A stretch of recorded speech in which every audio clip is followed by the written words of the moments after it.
តពីបេះក្រោយបានហើយអ្នកនរគ្នានេះយើងបេះបានតែប៉ុណ្្នឹងទេដោយសារវាខូចខុសពេកអញ្ចឹងចាប់បកវាយកមកក្លុកបញ្ចូល Saleo Original ចា៎អ្នកនរគ្នាបន្ទាប់ពីយើងបានបេះហើយចាប់ដើមយកក្រូចរបស់យើងនោះយកមកបកដើម្បីយើងក្លុកវាអញ្ចឹងណាអ្នកនរគ្នាអញ្ចឹងនេះខ្ញុំចាប់ដើមបកឲ្យឃើញក្រូចយើងទៅចឹងមែនប៉ុន្តែមិនក្រូចឆ្មាអ្នកនរគ្នាខ្ញុំដឹងថាយើងហៅតែក្រូចអីប៉ុន្តែខ្ញុំហៅតែក្រូចឆៃវ៉ាន់អញ្ចឹងណាដល់សម្បល់វាគឺអត់ទាន់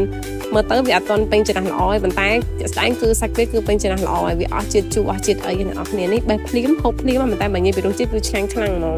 ចា៎ឡើងចាប់ដើមបកវាអីសម្បកអីមួយហ្នឹងទៅយើងបកវាជាខ្លែបអីអញ្ចឹងអ្នកនរគ្នាដាក់ក្នុងកូនចានមួយអញ្ចឹងទៅអានេះអាសាលើយើងហូបម្នាក់ពីរនាក់យើងបកប៉ុណ្ណាតាមចំនួនអ្នកសាក់អាម៉ាជាមួយនឹងអ្នកដែលហូបអញ្ចឹងដែរដូចគ្នាឥ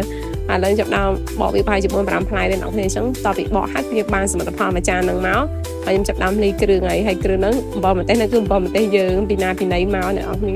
វាសល់ពីយើងតែងជួលទាំងអីញ៉ាំលើកមុនអញ្ចឹងណាហើយមកកន្លុកភ្លីថែមមួយនឹងអំបិលស្ករយើងថែមទៀតទៅដើម្បីបង្កើនឲ្យជាតិរបស់វាហើយទៅនឹងរសជាតិវិញគឺតាមចំណង់ចំណូលចិត្តរបស់អ្នកទាំងអស់គ្នាចូលចិត្តផលប្រៃផ្អែមអីចឹងគឺដាក់តាមចាក់ស្ដែងអីចឹងទៅសម្រាប់ខ្ញុំគឺចូលចិត្តមកល្មមខ្ញុំកុំស្ដាប់ដិតពេកបើនេះយើងគ្រាន់តែញ៉ាំយកជាតិអំបិលឡែមៗឲ្យអ្នកទាំងអស់គ្នាចឹងក្រោយប៉ុណ្ណេះដាក់អំបិលអីប៉ុណ្ណឹងហើយតមតិចគឺដល់តែយើងភ្លក់អីយើងនិយាយភ្លក់វិញហើយខែនេះចាប់អំបិលចាននឹងគេចឹងដាក់វា2 3ក្រូចអីចឹងណាហើយញ៉ាំចូលមួយម៉ាត់ក្នុងម៉ាត់ទៅចង់និយាយថាញ៉ាំមួយម៉ាត់ឲ្យទឹកឡើងច្រោកហ្មងចេញមកគ្រៀតពេញហ្នឹងតែបើនិយាយពីរសជាតិមិនដែរគឺឆ្ងាញ់ចឹង